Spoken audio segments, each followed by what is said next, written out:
Hello, this is Nikki Nienhuis, and I am coming to you from my home studio. I'm very honored today to be able to share with you the process behind how I do what I do as it relates to the current exhibition hanging at the Portfolio Gallery in Breckenridge, Colorado. As you all know, it's very difficult right now. The times are not comfortable and connection is really hard. It's quite fitting because my entire goal with my art process is to be connected to people I don't even know, but those who get to see my art and have a physical presence with my art. So I'm going to tell you a little bit about that today. Lots of things that I do to create my art happen underneath the paint, hence the title of the exhibit. So underneath the paint, probably more than 50% of the work happens. And so I wanted to have the chance to share that all with you in person via video. One of the things that I do to really get started is meditation. I've had a meditation practice for over 15 years.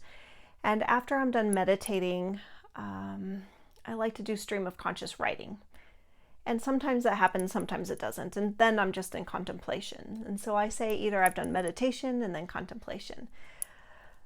When I'm in contemplation, I bring myself to a place where I can really connect to myself.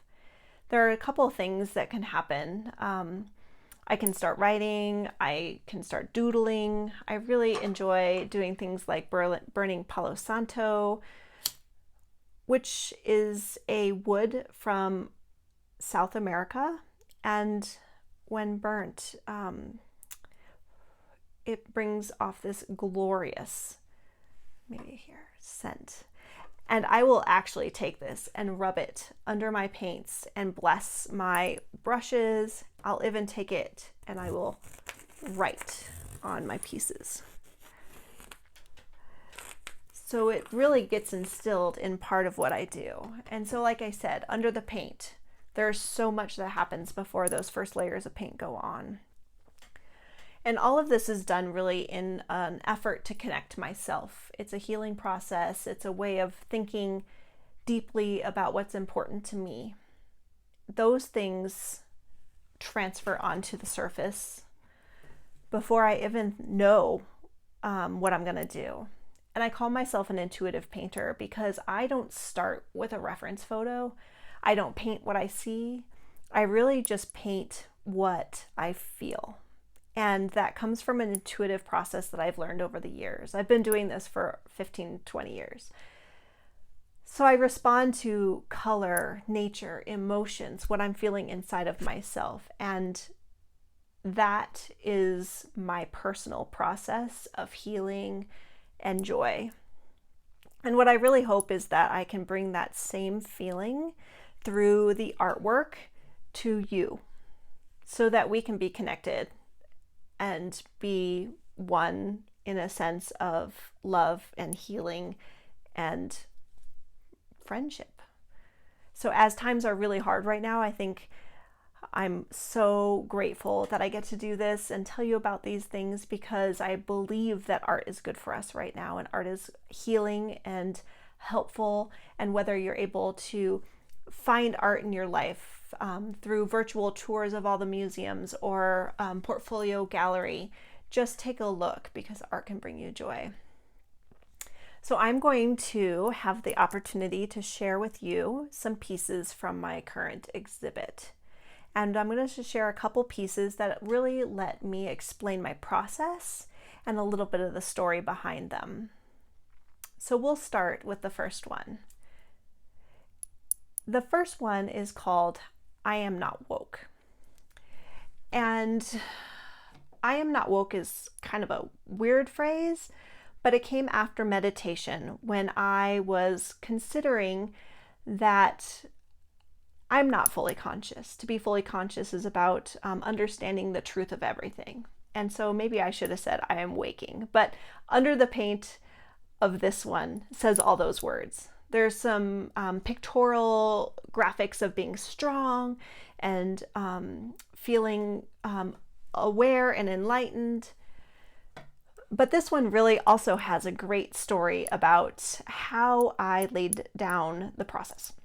So the process I took to paint this one was to lay the canvas flat. Now this is a big canvas. This one's 24 by 30 inches, and I laid it flat and I poured all this liquid watercolor. I had never done this before.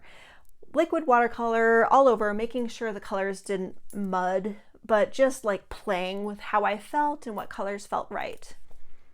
Then when it was nearly dry, not quite, tacky, I came in with gesso, which is a white paint with some ground that really helps absorb and let the paint do its thing. And I finger painted in, and I found what looked to be like a buffalo. And I was like, holy cow, there's a buffalo in there. So I found him and I finger painted him in, and I found that sunshine and I found the trees, and it all just happened intuitively. I had no idea what was happening. And so that piece really means a lot to me. I spent a lot of time on it, and it came out just stunning in my opinion. So that is one way that I work, which if you are able to see the exhibit, there are several different things here. So that piece is varnished with an oil varnish, so it doesn't have to be kept under glass, even though it's part watercolor, and it is just ready to hang. So that's called I'm Not Woke.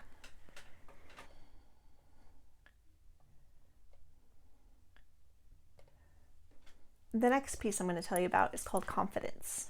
And Confidence is a painting of a moose, as you can see, but if you look behind him, there is a spirit moose. So in my family, we like to pull cards every once in a while about what our spirit animal is for the day, or in a situation where we need some guidance. And you may be familiar with these things, but the spirit moose came to me in a meditation when I was looking for an animal guide. And the spirit moose really calls on strength and pride and life choices. And I feel like I was really looking for that. I started this painting last summer, and I finished it this just like a month ago before it hung up at Portfolio Gallery.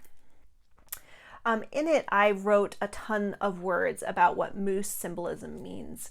And so it's all about seeking truth and having guidance from within. And for me, I really needed to work through some opposition, and that's what Spirit Moose is all about. It's about having self-esteem and confidence and conquering those fears so that we can really achieve our goals. So I chose to call him Confidence. And this guy is spectacular, really. I love how the spirit moose in the back is coming up, and it kind of radiates that feeling of speak your truth and have confidence in who you are.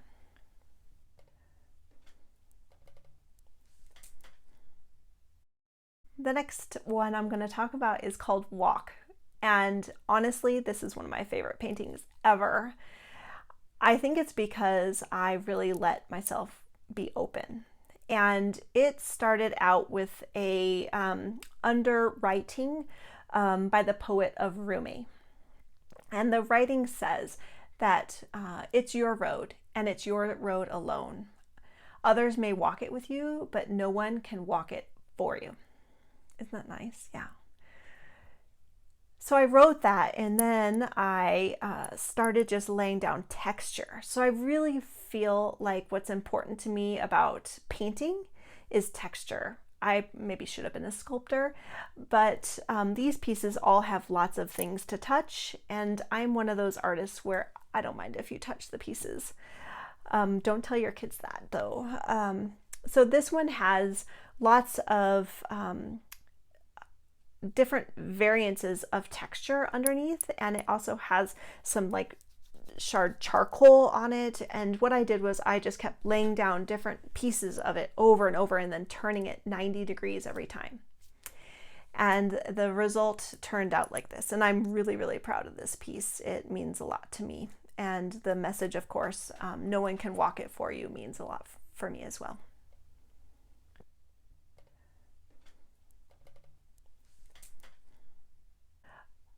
Okay, so the next piece, gosh, I love this piece. I painted this piece called The Strength of My Love for You after several different meditations and thinking about relationships in life and when we need to trust somebody. And so this one says underneath, "You are my sunshine. May you always know that I love you. And carry me over the river so that I may know my love for you." It's all about trust. And so when you think about letting someone else carry you over a river, that is you're trusting them to not drop you, right? So anyway, this one started out with those words underneath, and then I actually dripped a ton of yellow and orange acrylic on it.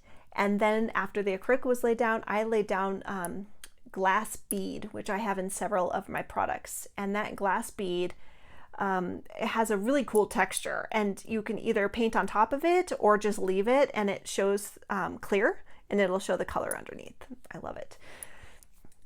This one was painted really in a color palette that a lot of people have referenced to Monet because it has purples and greens.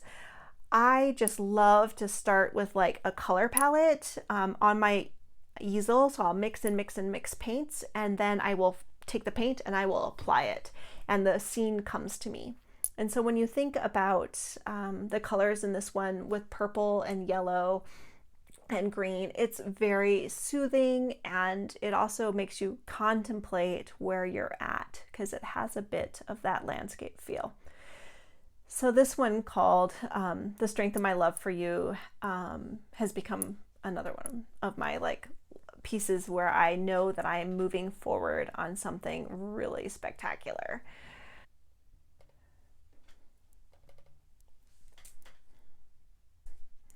This piece is called "To the One I Love," and I lost my mother in my early 20s, and nobody should have to go through that. But I didn't really have a good relationship with her after I was 11.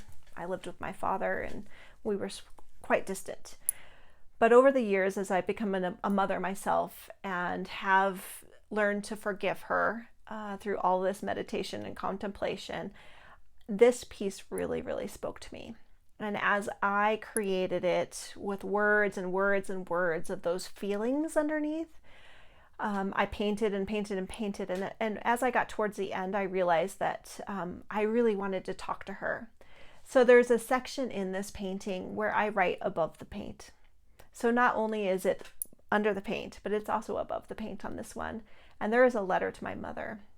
And I truly believe that that healed me. I was like so settled after I finished this piece.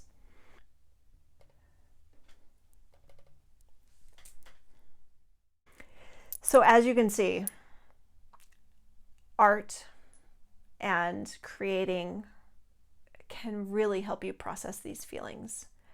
I go through a lot of ritual to get these things started, and I go through a lot of ritual when they're done.